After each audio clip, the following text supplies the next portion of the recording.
feeling a little springy, want some springy colors, come and join me for this quick little warm-up today, doing a daffodil and a little bumblebee. How cute is he? He's got such attitude. Stick around.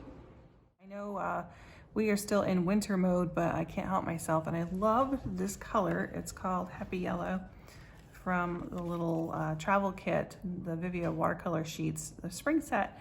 So I'm gonna show you how to do it. Look at the bee. Isn't that adorable? Let me come up close. They're all unique. They all have their own little personality too, which is the funny thing. For this painting, what I used was, again, the watercolor sheets. Again, you can use any yellow, lemon yellow, orange, and a little bit of sap green, and maybe another green, Viridian green, anything you want, really, yellows and greens. And then I did use, once again, my little calligraphy pen and a little bit of bleed-proof white, and that's just to give some detail for the bee.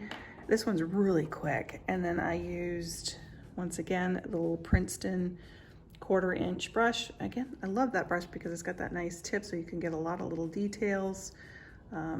If you use a tip, plus you can use the width of it for quicker painting.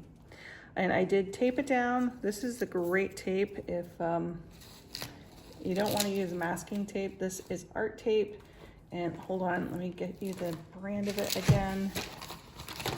It's called, oh goodness, it's called TSS Artist Tape. This stuff does not stick to the paper, which is really good. It is residue free, and I have never had this pull off anything. It's also acid free.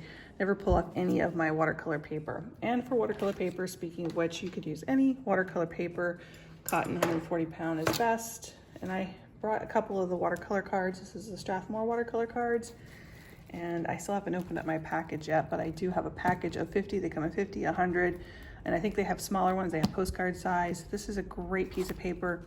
I've used the cards before, and I've also cut it up, and I think I've said this 100 times on here, but 50 cards cut in half. It's 100 little watercolor sheets of 5x7. So really easy and simple way to cut up a little 5x7 size. And this will fit a standard 8x10 mat as well. So if you have frames and mats you buy at the store, that will fit right into it. These are the mats that I get, and this is a standard, again, 5x7, which means that the cutout is 5x7. The outer side of it is an 8x10, again, which is a standard size that will fit frames. And I get these from goldenstateart.com, and I'll put the links in the description box for you below on that as well. They also have backings. You can get the foam backings for this. And then I just use a double-sided sticky tape. You can get this from them as well, at Golden State Art. And I will usually mat with a double-sided sticky tape. And again, fits in an 8x10 frame really easy. All right, let's get started. All right, I thought we would do a daffodil with a little bee. I had done this painting, recently sold a couple of them, and they're fairly simple to do. I think I'm gonna try the Happy Yellow because that's such a great name. Let's see, what else do we have? Do we have any other yellows? So we got more of an orangey saffron color. Well, I'm gonna try it with the Happy Yellow. Let's see if this works. I do need to adjust a little bit because I want 2 different tones or 2 different values of yellow. Let's just see if this is gonna work. So I've got my 1/4 inch dagger brush again. And I want this pretty wet. I did this really loose when I did this the last time. I think I'm gonna add a little bit more water. And ooh, isn't that bright? So I'm just doing a very random shape for a daffodil. I don't know if that's really a daffodil or not. And then I'm gonna just come down really quickly. Ooh, it's a little thick there. And before this dries, let's go into, oh, I don't really have an orange. Let's see, what do I have back here? I do have the orange, that's right, saffron. Pretty bright. Let's see what we get out of this. Ooh, that is bright, but it's okay. They do have that color in and daffodils, don't they? Sort of a little shade like that. I don't know. I feel like this needs to be a little bit bigger now. Let me just come down a little bit more. Ooh, look at that. It's not really the shape of a daffodil. They're kind of like that little trumpet shape in the middle, and then they're almost like V-shaped. That's a little bit better. It's okay if it's not right. Look at that. I'm just gonna let that do its thing, very natural looking. And I'm gonna go find some green. I think I'm gonna go into that olive green and bring a little bit of that in here as well. Just let it mix in randomly with the yellow. And then we need to do a little background here. Let's see if we can get that. We have like this weird little thing how it opens up. Again, it's not perfect, it's okay. This is a 15-minute warm-up, so it doesn't have to be perfect. So there we go. There's our funky looking daffodil. Now I might clean that up just a little bit. Get a paper towel here.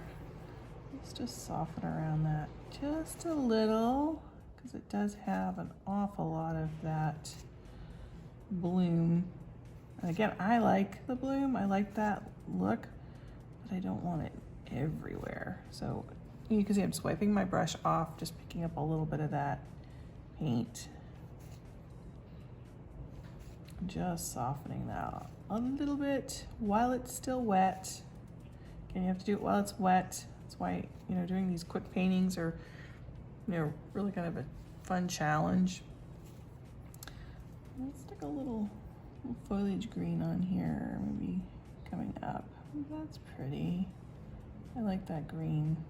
I don't know if there's little leaves like that on there, but I feel like it needed a little something. And then, do I want to splatter that with a yellow as well, or the orange? Let's go with the happy yellow, just like the name of it. All right, do a little splatter. That is splattering everywhere. I like it though. That is one of the things with this, this brush has got such a little bend to it, and it's long, so it really does kind of take off everywhere when you're splattering with it. If I had used a round brush, it might have been a little more simplified. And now we want the little B shape. Hey everyone, it's Kelly here. So if you're new to the channel, welcome. I'm so glad you found me. If you are enjoying these 15-minute creative escapes, a simple like and subscribe would mean the world to me. And guess what? It costs you nothing to make a like or comment, but it makes a huge difference to us creators. And if you find value in what I do, considering supporting me on Patreon. It starts at just $5 a month, and your support fuels much more art and inspiration on this channel. So thanks for becoming a part of this journey with me. So I'm gonna go in still with that same yellow. Now you can see I've been using yellow quite a bit, and it is, there's still plenty on here. You can see where it is being utilized. And we're gonna make a little B shape, sort of a B shape. Let's just give them a little bumble butt, a little head. And I think that's all we really need for a bee. Every one of these bees I do are always a little different. Let's go with a little bit of the brown bark and add a little bit of the, let's try the indigo blue with that. Or midnight blue. I just want something fairly dark. And this is gonna be its little, what are those? I don't know, little fuzzies. So there's like a little fuzzy butt. I think I need to mix those a little bit more. A little midnight blue. Where's my brown? Or even an olive green. Anything to get a little dark shade in there. Okay, that's looking a little green. I don't like that. Let's go in with... That is one of the things. I have to flip through this a lot. Oh, that's burgundy. Let's see what that looks like. Oh, there we go. That's okay too. A little red there. So you do have to kind of flip back and forth. There's my brown. Just cover it underneath there. Okay, this is not the best bumblebee, but it's okay. Let's give him some little legs. I don't know, he's like flying. And he's a little eyeball. And some little light wings. I could have done this with something else, like a little pen or something, but yeah, I might want to use a little bit of some gouache or some white in there as well. I don't know, he's not the loosest bumblebee in the world. Let's bring this down a little bit more. Oh, I have too much brown in there. It's okay.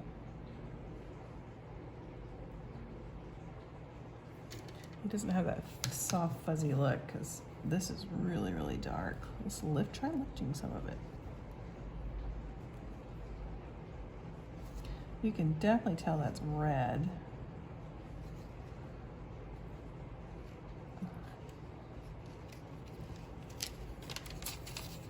That brown has a lot of red in it.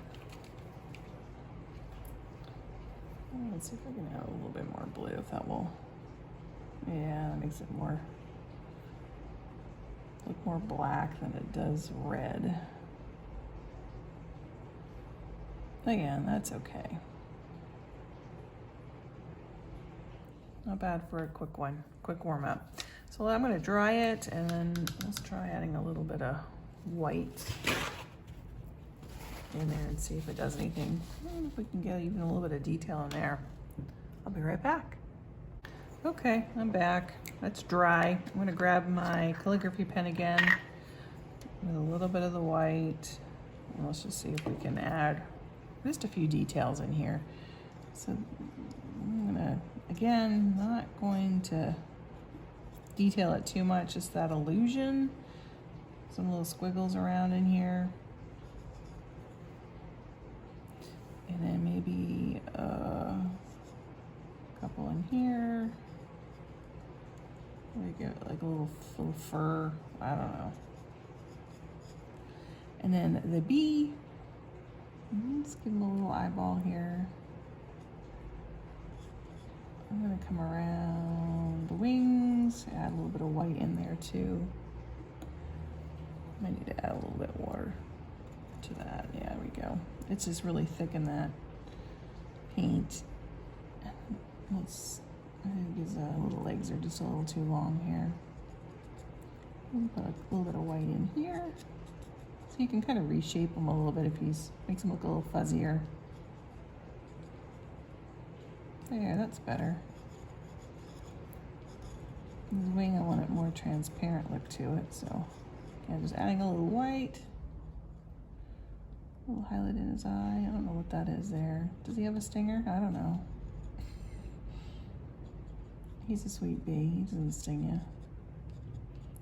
Is it the worker bees? I don't know. I don't know enough about bees. I love bees, but do I pay attention? Sometimes. All right, so I think that's even less than 15 minutes. If you wanted to add another bee in there, we could. You could always go more detail. Like if I'm gonna try this with this calligraphy pen. I just put water in the calligraphy pen. Where is that bright orange? Saffron. Let's see if this even works. A little puddle in there, get it going, see if I can lift up any paint in here. I'm trying to think. Yeah, it's working a little bit.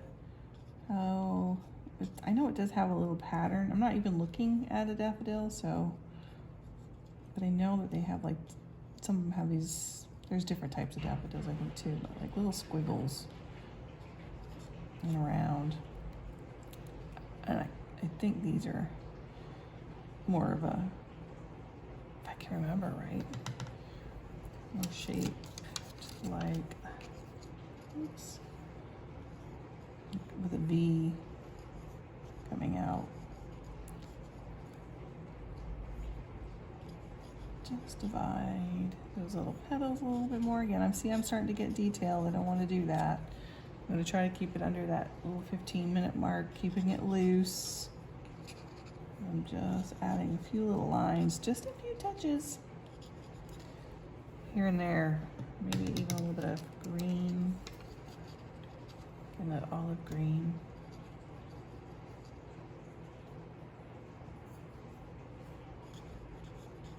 Just a couple little dabs will do you. Not much. Just adds a little bit of color underneath here. Again, you know where my mom used to say this to me all the time, where there's light, there's dark. And where there's dark, there's light. Without one, you can't have the other. So it's nice to have a little bit of variation in there. So I think that's about it. Hopefully you guys enjoyed this. Again, 15-minute painting. Make sure you give me a like, thumbs up, give me a comment. That really helps the algorithms find me. Look at my fingers are getting stained. But it means so much that you're here. I hope you're enjoying these little quick paintings. And again, if you want to watch more of these, we have quite a few of them on our Make Time to Create, which is what started this whole 15-minute thing with me. I do this with Beth and Kimberly, and I'll put the links down below for you if you want to go check out some of those 15-minute paintings. We are doing a little workshop, a 3-hour workshop coming up in March, so I'll put the information on there too. We're each going to be doing something a little bit different, and it's going to be super fun if you want to join us. All the information will be on the website as well. All right, I hope you guys enjoyed this one. Bzz, ready for spring? Bye.